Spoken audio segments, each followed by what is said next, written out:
ଆଜି ପାଗ ବହୁତ ରୋମାଣ୍ଟିକ୍ ହେଉଥିଲା। ଥଣ୍ଡା ଥଣ୍ଡା ପବନ ସହିତ ବର୍ଷା ମଧ୍ୟ ହେଉଥିଲା। ଏହି ଝିପିଝିପି ବର୍ଷା ମୋ ବାତ ମଧ୍ୟରେ ହଲଚଲ ସୃଷ୍ଟି କରୁଥିଲା।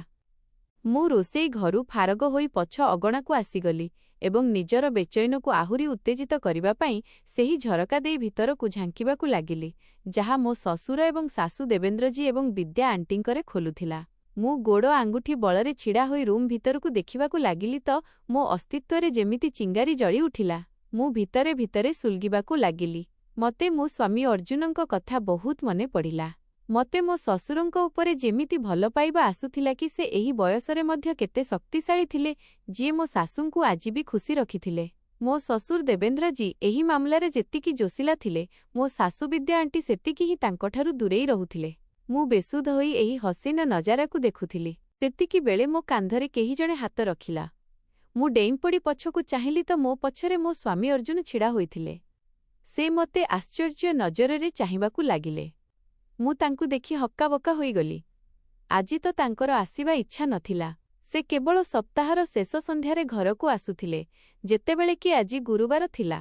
ତାଙ୍କୁ ହଠାତ୍ ନିଜ ସାମ୍ନାରେ ଦେଖି ମୁଁ ଖୁସିରେ ଖିଲି ଉଠିଲି ଏବଂ ତୁରନ୍ତ ତାଙ୍କୁ କୁଣ୍ଢାଇ ପକାଇଲି। ମତେ ତାଙ୍କର ଗମ୍ଭୀର ସ୍ୱଭାବର ଅନୁଭବ ସେତେବେଳେ ହେଲା, ଯେତେବେଳେ ମୋ ନଜର ତାଙ୍କ ମୁହଁ ଉପରେ ପଡ଼ିଲା। ସେ ମୋତେ ରାଗରେ ଚାହିଁ କହିବାକୁ ଲାଗିଲେ, ରାଧା, ତୁମେ ଏଠାରେ କ'ଣ କରୁଛ? ମା ଏବଂ ପିତାଜୀଙ୍କରେ ଝାଙ୍କି କ'ଣ ଦେଖୁଛ? ଏବେ ମତେ ମୋ ଭୁଲ ଅନୁଭବ ହେଲା। ମୁଁ ବାହାନା କରି କହିଲି, ମୋର ବର୍ଷାରେ ଗାଧୋଇବାକୁ ଇଚ୍ଛା ହେଉଥିଲା ଏବଂ ବର୍ଷାରେ ଭିଜୁ ଭିଜୁ ମୁଁ ଏଠାକୁ ଆସିଗଲି।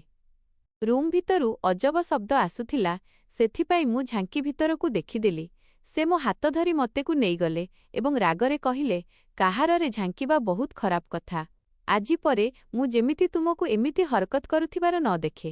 ସେହି ସମୟରେ ମୁଁ ଚୁପଚାପ ତାଙ୍କ କଥାକୁ ଗୋଟିଏ କାନରେ ଶୁଣି ଅନ୍ୟ କାନରେ ବାହାର କରିଦେଲି। ମତେ ତ ତାଙ୍କରେ ଝାଙ୍କିବା ଏବଂ ସେହି ନଜାରା ଦେଖିବାରେ ମଜା ଆସୁଥିଲା, କିନ୍ତୁ ଏହା ସହିତ ମନରେ ଏହି ଅନୁଭବ ମଧ୍ୟ ଜାଗୁଥିଲା କି କାଶ୍ ମୋ ସ୍ୱାମୀ ମଧ୍ୟ ମତେ ସେହିଭଳି ଖୁସି ରଖିପାରନ୍ତେ, ଯେମିତି ମୋ ଶ୍ୱଶୁର ମୋ ଶାଶୁଙ୍କୁ ରଖୁଥିଲେ। ଆସିବା ପରେ ମୁଁ ନିଜ ବାତ ହାତରେ ବେକାବୁ ହୋଇ ଅର୍ଜୁନଙ୍କୁ କୁଣ୍ଢାଇ ଧରିଲି, କିନ୍ତୁ ତାଙ୍କ ପକ୍ଷରୁ ସେହି ଥଣ୍ଡା ମିଜାଜ କାୟମ ରହିଲା। ପରେ ସେ ମୋ ସହିତ ଏମିତି ବ୍ୟବହାର କଲେ, ଯେମିତି ସେ ମତେ କୌଣସି ବୋଝ ଭଳି ମୁଣ୍ଡରୁ ଓହ୍ଲାଉଛନ୍ତି। ଅଳ୍ପ ସମୟ ପରେ ସେ ମୋ ଆଡ଼କୁ କଡ଼ ଲେଉଟାଇ ଶୋଇପଡ଼ିଲେ, ଯେତେବେଳେ କି ବାକି ରାତି ମୁଁ ଭିତରେ ଭିତରେ ଜଳୁଥିଲି। ମତେ ମୋ ସ୍ୱାମୀଙ୍କ ଉପରେ ବହୁତ ରାଗ ଆସୁଥିଲା କି ସେ ମୋ ଇଚ୍ଛାଗୁଡ଼ିକୁ କାହିଁକି ପୂରଣ କରନ୍ତି ନାହିଁ। ସେତେବେଳେ ପୁଣିଥରେ ମୋ ଧ୍ୟାନ ମୋ ଶ୍ୱଶୁରଙ୍କ ଆଡ଼କୁ ଚାଲିଗଲା କି ଏହା ସେ ହିଁ ଥିଲେ, ଯିଏ ଜୀବନକୁ ଆଜି ବି ଭରପୁର ଭାବରେ ବିତାଉଥିଲେ ଏବଂ ଏହାର ମଜା ନେଉଥିଲେ। ପରଦିନ ଯେତେବେଳେ ମୁଁ ଉଠିଲି ତ ମୋ ଶାଶୁ ବିଦ୍ୟା ଆଣ୍ଟିଙ୍କ ଦେହ ବହୁତ ଖରାପ ଥିଲା। ସେ ଉଠୁଥିବା ବସୁଥିବା ବେଳେ ହାୟ ହାୟ କରୁଥିଲେ। ସେ ନିଜ ଅଣ୍ଟାକୁ ଧରିଥିଲେ। ତାଙ୍କ ଅଣ୍ଟାରେ ଶକ୍ତ ଯନ୍ତ୍ରଣା ଥିଲା। ମତେ ରାତିର ସେହି ଦୃଶ୍ୟ ମନେପଡ଼ି ହସ ଲାଗୁଥିଲା, କିନ୍ତୁ ମୁଁ ବହୁତ କଷ୍ଟରେ ନିଜ ହସକୁ ରୋକିଲି। ଯାହା କିଛି ସେମାନେ ପୂରା ରାତି କରୁଥିଲେ, ଏହି ବୟସରେ ଏସବୁ ହେବା ତ ସ୍ୱାଭାବିକ ଥିଲା। ପୂରା ଦିନ ସେ ଖଟିଆରେ ପଡ଼ି ରହିଲେ। ଆଜି ସେ ଭୀଷଣ ଜ୍ୱରରେ ତାତିଥିଲେ। ବାହାନା ବାହାନାରେ ମୋ ଶ୍ୱଶୁର ଦେବେନ୍ଦ୍ରଜୀ ମଧ୍ୟ ମୋ ଶାଶୁଙ୍କ ପାଖକୁ ଯାଉଥିଲେ। ଏଣେତେଣେ ଚାହିଁ ତାଙ୍କ ସହିତ ଥଟ୍ଟା କରୁଥିଲେ ଏବଂ ପୁଣି ନିଜକୁ ଚାଲିଯାଉଥିଲେ। ଏସବୁ ଦେଖି ମୋ ବାତରେ ମଧ୍ୟ ହଲଚଲ ହେବାକୁ ଲାଗୁଥିଲା। ସେତେବେଳେ ମୁଁ ନିଜ ଭାବନାକୁ ବହୁତ କଷ୍ଟରେ କାବୁରେ ରଖିପାରୁଥିଲି। ଆଜି ସକାଳେ ହିଁ ମୋ ସ୍ୱାମୀ ଫେରିଯାଇଥିଲେ ଏବଂ ମୁଁ ପୁଣିଥରେ ଯେମିତି ତାଙ୍କ ଫେରିବା ଦିନ ଗଣିବାକୁ ଲାଗିଥିଲି। ରାତିରେ ବାସନ ମାଜିବା ପରେ ନିଜକୁ ଯିବାକୁ ଲାଗିଲି ତ ସେତିକିବେଳେ ମୋ ଶାଶୁ ବିଦ୍ୟା ଆଣ୍ଟି ମୋ ପାଖକୁ ଆସି କହିବାକୁ ଲାଗିଲେ, ରାଧା, ତୁମେ ଆଜି ଚା ବନାଇ ତୁମ ଶ୍ୱଶୁରଙ୍କରେ ଦେଇ ଆସ। ମୁଁ ଯଦି ସେଠାକୁ ଗଲି ତ ସେ ମୋ ଜୀବନ ଛାଡ଼ିବେନି। ଆଜି ମୋ ଦେହ ବହୁତ ଖରାପ ଅଛି। କିନ୍ତୁ ତାଙ୍କୁ ତ କୌଣସି ଚିନ୍ତା ନାହିଁ। ତାଙ୍କୁ ତ କେବଳ ଗୋଟିଏ କାମ ସହିତ ମତଲବ। ସେ ତାଙ୍କ ବିଷୟରେ ଦୁଃଖ କରି ନିଜକୁ ଫେରିଗଲେ। ମୁଁ ଭାବୁଥିଲି କି ସେ ତ ଭାଗ୍ୟବତୀ ଯିଏ ନିଜ ସ୍ୱାମୀଙ୍କଠାରୁ ଭରପୁର ଭଲ ପାଇବା ପାଉଛନ୍ତି ଏବଂ ଜଣେ ମୁଁ ଥିଲି ଯେ ଏସବୁ ପାଇଁ ତରସି ଯାଉଥିଲି। ସେତିକିବେଳେ ମୋ ମନରେ ଏହି ଖିଆଲ ଆସିଲା କି କାହିଁକି ନା ମୁଁ ମଧ୍ୟ ଏସବୁରୁ ଫାଇଦା ଉଠାଇବି। ଯଦି ସ୍ୱାମୀ ନାହାନ୍ତି ତ ଶ୍ୱଶୁର ହିଁ ସହି। କିନ୍ତୁ ପୁଣି ମୁଁ ଏହା ଭାବି ନିଜ ଚିନ୍ତାଧାରାକୁ ଝାଡ଼ିଦେଲି କି ଯଦି ମୋ ଶ୍ୱଶୁରଙ୍କୁ ଅନ୍ଦାଜ ହୋଇଯିବ କି ମୁଁ ତାଙ୍କ ବିଷୟରେ କ'ଣ ଭାବୁଛି, ତେବେ ମୋ ପାଇଁ ଅସୁବିଧା ହୋଇଯିବ, କାରଣ ସେ ମତେ ସବୁବେଳେ ଝିଅ ବୋଲି କହୁଥିଲେ ଏବଂ ଝିଅ ବୋଲି ଭାବୁଥିଲେ ମଧ୍ୟ। ଅନେକ ସମୟରେ ଏମିତି ହେଉଥିଲା କି ତାଙ୍କ ନଜର ମତେ ଅଜବ ଅନୁଭବ କରୁଥିଲା। କିନ୍ତୁ ଯେତେବେଳେ ମୁଁ ତାଙ୍କ ଆଡ଼କୁ ଚାହୁଁଥିଲି ସେ ହାଲୁକା ଭାବରେ ହସୁଥିଲେ ଏବଂ ପୁଣିଥରେ ମତେ ଝିଅ କହି କୌଣସି କଥା କହିବା ଆରମ୍ଭ କରୁଥିଲେ। ତାଙ୍କର ଏହିପରି ଚାହିଁବାର ପ୍ରଭାବ ଲିଭି ଯାଉଥିଲା ଏବଂ ମୁଁ ଏହା ଭାବିବାକୁ ଲାଗୁଥିଲି କି ସେ ଯେମିତି ବି ଚାହୁଁଥିଲେ ଝିଅ ନଜରରେ ହିଁ ଚାହୁଁଥିଲେ। ମୁଁ ତାଙ୍କ ବୋହୂ ଏବଂ ତାଙ୍କ ମନରେ ମୋ ପାଇଁ କୌଣସି ଖରାପ କଥା ନାହିଁ। ମୁଁ ନିଜର ଆସୁଥିବା ଭୁଲ ଚିନ୍ତାକୁ ଝାଡ଼ିଦେଲି ଏବଂ ପୁଣି ଚା ଧରି ମୋ ଶ୍ୱଶୁର ଦେବେନ୍ଦ୍ରଜୀଙ୍କକୁ ଆସିଗଲି। ରେ ହାଲୁକା ହାଲୁକା ଆଲୁଅ ଥିଲା। ଏକ ସ୍ୱପ୍ନ ଭଳି ପରିବେଶ ସୃଷ୍ଟି ହୋଇଥିଲା। ମୋ ମନର ଅବସ୍ଥା ବଦଳିବାକୁ ଲାଗିଲା। ସେହି ସମୟରେ ମୁଁ ଏହା ଭାବି ନିଜ ଓଢ଼ଣୀକୁ ମେଲାଇ ଦେଇ ଘୋଡ଼ାଇ ହୋଇଗଲି ଏବଂ ମୁହଁରେ ଓଢ଼ଣୀର ଘୁଙ୍ଗଟ କରିଦେଲି। ମୋ ଶାଶୁ ବିଦ୍ୟା ଆଣ୍ଟି ଏହିଭଳି ଭାବେ ସବୁବେଳେ ଓଢ଼ଣୀରେ ଗୁଡ଼ାଇ ହୋଇ ରହୁଥିଲେ। ଜାଣିଶୁଣି ମୁଁ ମୋ ଶାଶୁଙ୍କ ହୁଲିଆ ଆପଣାଇ ନେଇଥିଲି। ଯେମିତି ହିଁ ମୁଁ ଶ୍ୱଶୁରଙ୍କ ପାଖରେ ଚା ରଖି ଫେରିଲି, ସେ ତୁରନ୍ତ ମୋ ହାତ ଧରି ନିଜ ଆଡ଼କୁ ଟାଣି ନେଲେ ଏବଂ ମୋ ସହିତ ଏମିତି ହରକତ କଲେ କି ମୋ ବାତରେ ହଲଚଲ ହେବାକୁ ଲାଗିଲା। ମୋର ତ ଜୀବନ ବାହାରି ଯାଉଥିଲା ଯେତେବେଳେ ସେ ମୋତେ ନିଜ ପତ୍ନୀ ଭାବି ସେସବୁ କରିବା ଆରମ୍ଭ କଲେ, ଯାହା ସେ ମୋ ଶାଶୁଙ୍କ ସହିତ କରୁଥିଲେ ଏବଂ ମୁଁ ଏସବୁଥିରେ ସମ୍ପୂର୍ଣ୍ଣ ଚୁପଚାପ ଏବଂ ହଜି ଯାଇଥିଲି, ଯେମିତି ଯଦି ମୁଁ କିଛି ଶବ୍ଦ କଲି ତେବେ ସାରା ଯାଦୁ ତୁଟିଯିବ। ମୋତେ ମଧ୍ୟ ମଜା ଆସୁଥିଲା। ଆସନ୍ତା ସମୟର ଅନୁଭବ ମୋତେ ଯେମିତି ପବନରେ ଉଡ଼ାଉଥିଲା। ମୋ ଆଖି ବନ୍ଦ କରି ସମ୍ପୂର୍ଣ୍ଣ ସମର୍ପିତ ଭାବରେ ନିଜକୁ ମୋ ଶ୍ୱଶୁରଙ୍କ ହାତରେ ସମର୍ପି ଦେଇଥିଲି ଏବଂ ସେହି ସମୟରେ ଏସବୁ ଭୁଲି ଯାଇଥିଲି କି ମୁଁ ମୋ ସ୍ୱାମୀଙ୍କ ଅମାନତ ଥିଲି ଏବଂ ମୋତେ ତାଙ୍କ ପିତାଙ୍କ ସହିତ ଏସବୁ କରିବା ଉଚିତ ନଥିଲା। ମୋତେ ଶ୍ୱଶୁରଙ୍କୁ ରୋକିବା ଉଚିତ ଥିଲା। ତାଙ୍କୁ କହିବା ଉଚିତ ଥିଲା କି ମୁଁ ତାଙ୍କ ପତ୍ନୀ ନୁହେଁ ବରଂ ବୋହୂ। କିନ୍ତୁ ମୋ ଇଚ୍ଛା ଏବଂ ବାତ ସେହି ଶବ୍ଦଗୁଡ଼ିକୁ ଜିଭକୁ ଆସିବାରୁ ରୋକି ଦେଉଥିଲେ। ଏବଂ ପୁଣି ବହୁତ ସମୟ ପର୍ଯ୍ୟନ୍ତ ଯେତେବେଳେ ଆମେ ଦୁହେଁ ଆନନ୍ଦ ଏବଂ ମସ୍ତିର ଅବସ୍ଥାରେ ବୁଡ଼ି ରହିଲୁ ଏବଂ ଯେତେବେଳେ ଆମର ଅବସ୍ଥା ସାମାନ୍ୟ ହେଲା, ସେତିକିବେଳେ ମୋ ଶ୍ୱଶୁରଙ୍କ ନଜର ମୋ ମୁହଁ ଉପରେ ପଡ଼ିଲା। ସେତେବେଳେ ମୋତେ ଅତୀତର ସେହି ଘଟଣାଗୁଡ଼ିକ ମନେ ପଡ଼ିଲା, ଯାହା କାରଣରୁ ମୁଁ ଆଜି ଏଠାରେ ଏହି ଅବସ୍ଥାରେ ଥିଲି। ଆମେ ଦୁଇ ଭାଇ ଭଉଣୀ ଥିଲୁ। ଭାଇ ମୋଠାରୁ ବଡ଼ ଏବଂ ବିବାହିତ ଥିଲେ। ମୋତେ ମୋ ବାପା ମା ବହୁତ ଗେହ୍ଲା ଆଦରରେ ପାଳିଥିଲେ। ମୋର ପ୍ରତିଟି ଇଚ୍ଛା ପୂରଣ କରିବାକୁ ସେମାନେ ନିଜର କର୍ତ୍ତବ୍ୟ ମନେ କରୁଥିଲେ। ଆମ ଖାନଦାନରେ ଝିଅମାନଙ୍କୁ 10ମ ଶ୍ରେଣୀ ପରେ କଲେଜରେ ପଢ଼ିବାକୁ ଅନୁମତି ନଥିଲା, କିନ୍ତୁ ମୋ ବାପା ମା ଖାନଦାନର ଲୋକଙ୍କ ବିରୋଧ ସତ୍ତ୍ୱେ ମଧ୍ୟ ମୋତେ କଲେଜ ପଠାଇଲେ। ବରଂ ମୋତେ କମ୍ପ୍ୟୁଟର ଏବଂ ମୋବାଇଲ ମଧ୍ୟ ଆଣି ଦେଇଥିଲେ, ଯାହାଫଳରେ ମୁଁ ମୋ ପାଠପଢ଼ା ଭଲ ଭାବରେ କରିପାରିବି। ଏହି କଥାରେ ମଧ୍ୟ ମୋ ମା ଏବଂ ପିତାଜୀଙ୍କୁ ବହୁତ କଥା ଶୁଣିବାକୁ ମିଳିଥିଲା କି ଜବାନ ହୋଇସାରିଥିବା ଝିଅକୁ ଏତେ ସ୍ୱାଧୀନତା ଦେବା ଠିକ୍ ନୁହେଁ। ଏହା ତ ଆପଣ ତାକୁ କଲେଜରେ ନାମ ଲେଖାଇଦେଲେ ଏବଂ ଉପରେ କମ୍ପ୍ୟୁଟର ଏବଂ ମୋବାଇଲ ମଧ୍ୟ ଦେଇଦେଇଛନ୍ତି। ଏହା ବହୁତ ଖରାପ କଥା। ଆପଣଙ୍କୁ ଏଥିପାଇଁ ଅନୁତାପ କରିବାକୁ ପଡ଼ିବ, କାରଣ ମୋ ବାପା ମାଆଙ୍କର ମୋ ଉପରେ ବହୁତ ବିଶ୍ୱାସ ଥିଲା। ସେମାନେ ସମସ୍ତ ଲୋକଙ୍କ କଥାକୁ ଗୋଟିଏ କାନରେ ଶୁଣି ଅନ୍ୟ କାନରେ ବାହାର କରିଦେଉଥିଲେ। କଲେଜରେ ହିଁ ମୋର କିଛି ଝିଅଙ୍କ ସହ ବନ୍ଧୁତା ହୋଇଗଲା, ଯେଉଁମାନେ ମୋତେ ଏମିତି ୱେବସାଇଟ୍‌ଗୁଡ଼ିକ ବିଷୟରେ କହିଲେ ଯେଉଁଥିପାଇଁ ମୁଁ କେବେ ନାମ ମଧ୍ୟ ଶୁଣି ନଥିଲି। ପୁଣି ଗୋଟିଏ ରାତିରେ ସମସ୍ତେ ଶୋଇଯିବା ପରେ ମୁଁ ସେହି ୱେବସାଇଟ୍‌ଗୁଡ଼ିକୁ ଖୋଲିଲି ତ ସେଠାରେ ଯେଉଁ ପ୍ରକାରର ଭିଡିଓଗୁଡ଼ିକ ଥିଲା ଏବଂ ଲୋକମାନେ ଯାହା ସବୁ କରୁଥିଲେ ତାହା ମୋ ବାତରେ ଏକ ଅଜବ ହଲଚଲ ସୃଷ୍ଟି କରିଦେଲା। ମୁଁ ଆଜି ପୂର୍ବରୁ ଏସବୁ କିଛି ଦେଖିନଥିଲି କିମ୍ବା ଏସବୁ କରିବା ବିଷୟରେ ମୋତେ ଜଣାନଥିଲା। ମୁଁ ଜାଣିନଥିଲି କି ପୁରୁଷ ଏବଂ ସ୍ତ୍ରୀ ମଧ୍ୟରେ ଏସବୁ ମଧ୍ୟ ହୋଇପାରେ। ପୁଣି ଗୋଟିକ ପରେ ଗୋଟିଏ ମୁଁ ଏମିତି ୱେବସାଇଟ୍ ଖୋଲି ଚାଲିଲି ଏବଂ ଏକ ନୂଆ ଲଜ୍ଜତର ଦୁନିଆ ସହିତ ପରିଚିତ ହେଲି। ଏବେ ମୁଁ ଚାହୁଁଥିଲି କି ମୁଁ ନିଜେ ମଧ୍ୟ ବ୍ୟବହାରିକ ଭାବରେ ଏସବୁ କାହା ସହିତ କରେ ଏବଂ ଏହିସବୁ ମଜା ମୁଁ ମଧ୍ୟ ନେଇପାରେ। ଏହି ଦିନଗୁଡ଼ିକରେ ମୋତେ ଏହି ଖରାପ ଅଭ୍ୟାସ ମଧ୍ୟ ଲାଗିଗଲା କି ମୁଁ ରାତିରେ ଲୁଚି ଲୁଚି ଅନ୍ୟମାନଙ୍କରେ ଝାଙ୍କୁଥିଲି। କେବେ ମା ଏବଂ ପିତାଜୀଙ୍କରେ ତ କେବେ ଭାଇଙ୍କୁ ଏସବୁ କରୁଥିବାର ଦେଖୁଥିଲି। ଏସବୁ ଭିତରେ 2 ବର୍ଷ ସମୟ ଅତିକ୍ରମ କରିଗଲା। ଏବେ ମୋ ବାତ ଏମିତି ବଢ଼ିବାକୁ ଲାଗିଲା କି ଦିନେ ମୁଁ ଭାଇଙ୍କ ରୁମ୍ ବାହାରେ ଛିଡ଼ା ହୋଇଥିଲି। ତାଙ୍କର ଏକ ଝରକା ବାରଣ୍ଡାରେ ଖୋଲୁଥିଲା ଏବଂ ଖରାଦିନେ ସେମାନେ ଏହି ଝରକାକୁ ଖୋଲା ରଖୁଥିଲେ। ମୁଁ ଗୋଟିଏ ପଟେ ଲୁଚି ତାଙ୍କ ରୁମ୍ ଭିତର ନଜାରା ଦେଖୁଥିଲି। ସେଦିନ ମୁଁ ଏମିତି ହିଁ କରୁଥିଲି ଯେତେବେଳେ ମୋତେ ମୋ ପଛରେ କାହାର ପାଦ ଶବ୍ଦର ଅନୁଭବ ହେଲା। ମୁଁ ଯେତେବେଳେ ପଛକୁ ମୁଡ଼ି ଦେଖିଲି ତ ହକ୍କାବକ୍କା ରହିଗଲି। ସେଠାରେ ମୋ ମା ଛିଡ଼ା ହୋଇଥିଲେ, ଯିଏ ମୋତେ ନିଆଁ ଭଳି ନଜରରେ ଚାହୁଁଥିଲେ। ଯେତେବେଳେ ତାଙ୍କ ନଜର ରୁମ୍ ଭିତରକୁ ଗଲା ତ ଗୋଟିଏ ମୁହୂର୍ତ୍ତ ପାଇଁ ତାଙ୍କ ନିଶ୍ୱାସ ଅଟକିଗଲା ଏବଂ ପୁଣି ସେ ମୋ ଗାଲରେ ଏକ ଜୋରଦାର ଚାପୁଡ଼ା ମାରିଲେ ଏବଂ ମୋତେ ଟାଣି ଟାଣି ମୋକୁ ନେଇଗଲେ। ସେ ମୋତେ କହିବାକୁ ଲାଗିଲେ, ତୋ ଭଳି ଘୃଣ୍ୟ ଏବଂ ବେହୟା ଝିଅ ମୁଁ ମୋ ଜୀବନରେ ଦେଖିନାହିଁ। ଶେଷରେ ତୁ ଏସବୁ କ'ଣ କରୁଥିଲୁ? ତୁ ସ୍ୱାମୀ ସ୍ତ୍ରୀଙ୍କରେ କାହିଁକି ଝାଙ୍କୁଥିଲୁ? ମୁଁ ମାଆଙ୍କୁ ବୁଝାଇବାକୁ ବହୁତ ଚେଷ୍ଟା କଲି, କିନ୍ତୁ ସେ ମୋର କୌଣସି କଥା ଶୁଣିବାକୁ ପ୍ରସ୍ତୁତ ନଥିଲେ। ଏହାପରେ ମା ପିତାଜୀଙ୍କ ଉପରେ ଚାପ ପକାଇବା ଆରମ୍ଭ କଲେ କି ମୋତେ ଆହୁରି ପଢ଼ାଇବା ବଦଳରେ ମୋର ବାହାଘର କରିଦିଅନ୍ତୁ। ଯେତେବେଳେ କି ପିତାଜୀ ଏବେ ମୋର ବାହାଘର କରିବା ସପକ୍ଷରେ ନଥିଲେ। ମାଙ୍କ ଚାପରେ ପିତାଜୀଙ୍କୁ କିଛି କିଛି ବୁଝା ପଡ଼ିଗଲା ଏବଂ ତାଙ୍କ ମନ ନିରାଶାରେ ବୁଡ଼ିଗଲା। କାରଣ ସେ ମୋ ବିଷୟରେ ବହୁତ କିଛି ସ୍ୱପ୍ନ ଦେଖିଥିଲେ ଏବଂ ସେ ମୋତେ ଉଚ୍ଚଶିକ୍ଷିତ ଦେଖିବାକୁ ଚାହୁଁଥିଲେ। କିନ୍ତୁ ମୁଁ ଏବେ ବାତର ଧାରାରେ ଏପରି ଭାସି ଯାଇଥିଲି କି ମୋ ପାଇଁ ମଧ୍ୟ ପାଠପଢ଼ା କରିବା ବହୁତ କଷ୍ଟକର ହୋଇଯାଇଥିଲା। ମୁଁ ଯେତେବେଳେ ବି ବହି ଖୋଲୁଥିଲି ତ ମୋ ଆଖି ଆଗରେ ଦେଖିଥିବା ସମସ୍ତ ଦୃଶ୍ୟ ବୁଲିବାକୁ ଲାଗୁଥିଲା ଏବଂ ମୁଁ ଖିଆଲରେ ନିଜକୁ ମଧ୍ୟ ଏସବୁ ବ୍ୟବହାରିକ ଭାବରେ କରୁଥିବାର ଦେଖୁଥିଲି ଏବଂ ପୁଣି ପିତାଜୀ ମୋର ବାହାଘର ସ୍ଥିର କରିଦେଲେ। ମୁଁ ବାହାଘର ବିଷୟରେ ବହୁତ ସ୍ୱପ୍ନ ଦେଖିଥିଲି। ମୋର ବହୁତ ଅରମାନ ଥିଲା। ସେହି ଭିଡିଓ ଏବଂ ଅନ୍ୟମାନଙ୍କୁ ଦେଖି ଦେଖି ମୁଁ ଏହି ଚିନ୍ତା କରିନେଇଥିଲି କି ମୋ ସ୍ୱାମୀ ମଧ୍ୟ ଏମିତି ହେବେ ଯିଏ ମୋତେ ଅଜସ୍ର ଭଲ ପାଇବେ। କିନ୍ତୁ ପ୍ରଥମ ଦିନରେ ହିଁ ମୋ ମନ ସମ୍ପୂର୍ଣ୍ଣ ଭାଙ୍ଗିଗଲା କାରଣ ସେ ମୋତେ ଆଦୌ ସନ୍ତୁଷ୍ଟ କରିପାରୁ ନଥିଲେ। ସେ ମୋତେ ସେମିତି ଖୁସି ରଖିପାରୁ ନଥିଲେ ଯେମିତି ମୁଁ ଚାହୁଁଥିଲି, ଯେମିତି ମୁଁ ଅନ୍ୟମାନଙ୍କୁ ଦେଖୁଥିଲି। ସେ ତ ମୋ ସହିତ ଆଦୌ ଭଲପାଇବା କରୁନଥିଲେ। ପୁଣି ଉଠୁଥିବା ବସୁଥିବା ବେଳେ ଯେତେବେଳେ ମୋ ଶାଶୁ ନିଜ ସ୍ୱାମୀଙ୍କ ବିରୋଧରେ କଥା ହେବାକୁ ଲାଗନ୍ତି ଏବଂ କୁହନ୍ତି କି ମୁଁ ଏହି ବ୍ୟକ୍ତିଠାରୁ ବହୁତ ହଇରାଣ ଯିଏ ଏହି ବୟସରେ ମଧ୍ୟ ମୋତେ ଛାଡ଼ୁନାହିଁ, ସେତେବେଳେ ତାଙ୍କ କଥା ଶୁଣି ମୋତେ ଜିଜ୍ଞାସା ହେବାକୁ ଲାଗିଲା କି ସେ ଏମିତି କାହିଁକି କୁହନ୍ତି। ଶେଷରେ ତାଙ୍କ ସ୍ୱାମୀ ଏମିତି କ'ଣ କରନ୍ତି? ସେ ପ୍ରତିଦିନ ନିଜ ସ୍ୱାମୀଙ୍କୁ କ୍ଷୀରରେ ଜୈତୁନ ତେଲ ପକାଇ ଦେଉଥିଲେ। ଏହା ତ ମୋ ସ୍ୱାମୀ ମଧ୍ୟ ବ୍ୟବହାର କରୁଥିଲେ।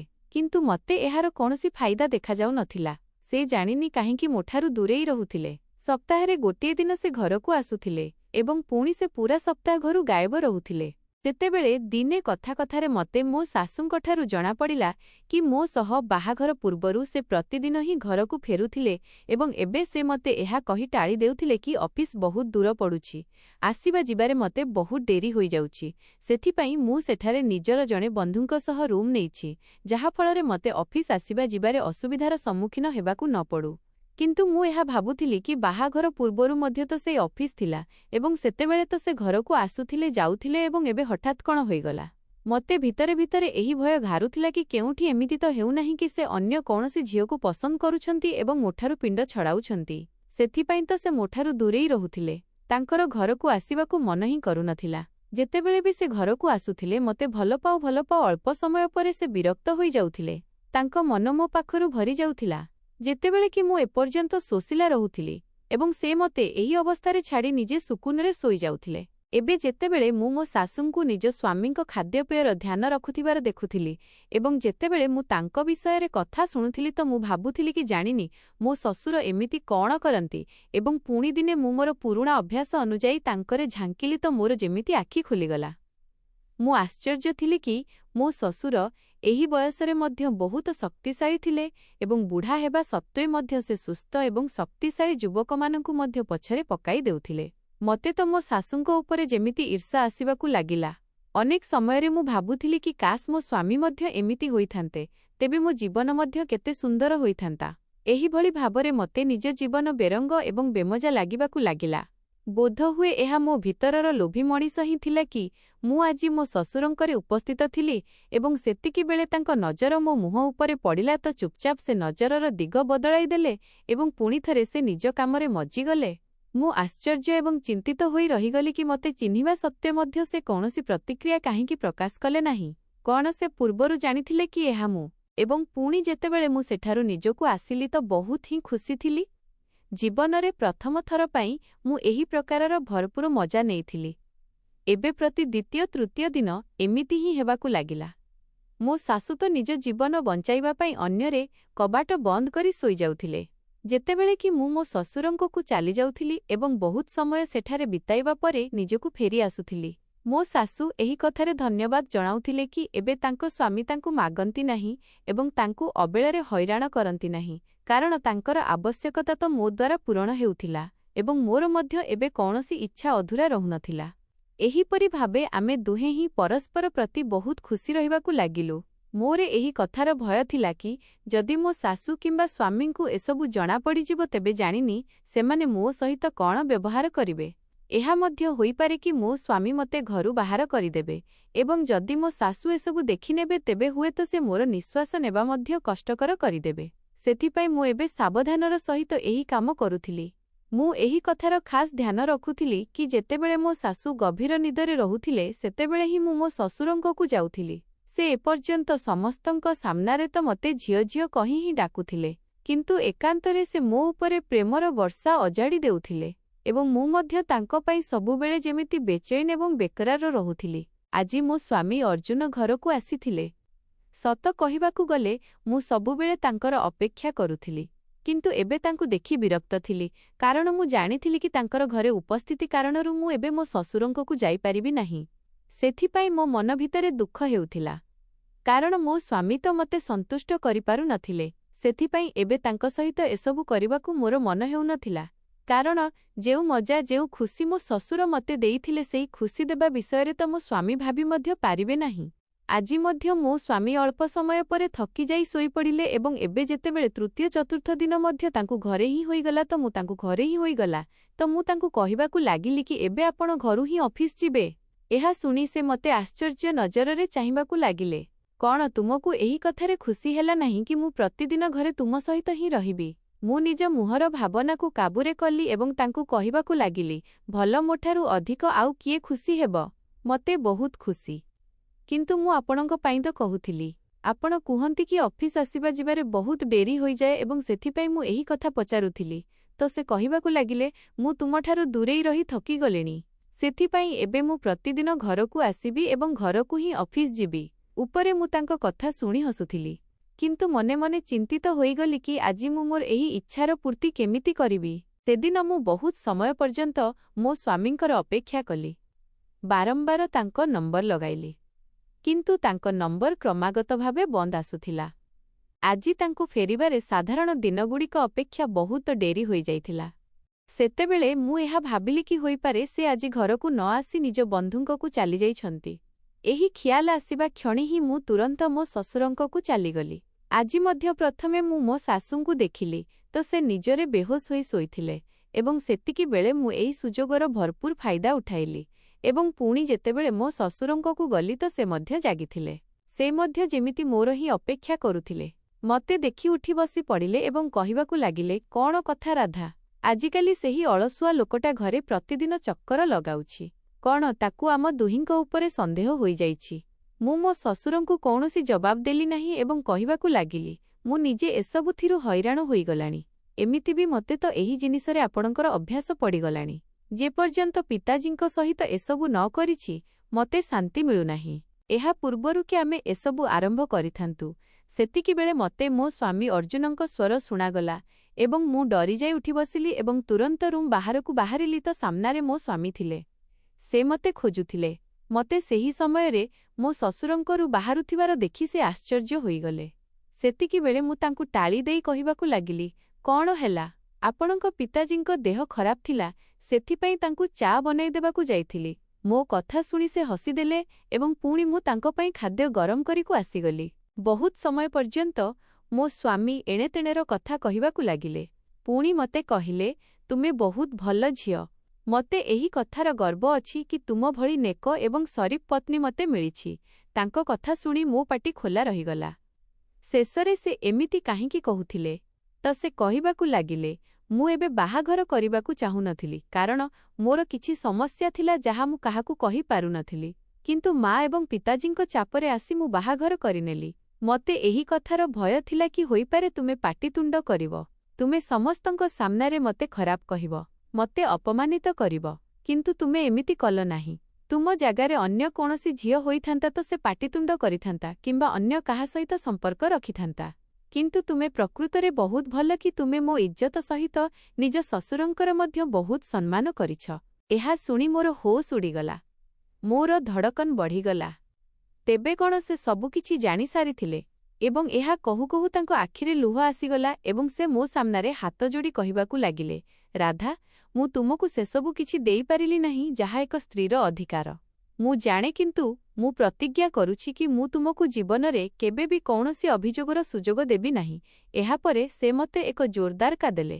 ମୋ ଆଖି ଖୋଲିଗଲା ଏବଂ ମୁଁ ଝାଳରେ ଭିଜି ଯାଇଥିଲି ଏବଂ ମୋ ଶରୀରର ଅଙ୍ଗପ୍ରତ୍ୟଙ୍ଗ କାଲୁଆ ହୋଇଯାଇଥିଲା।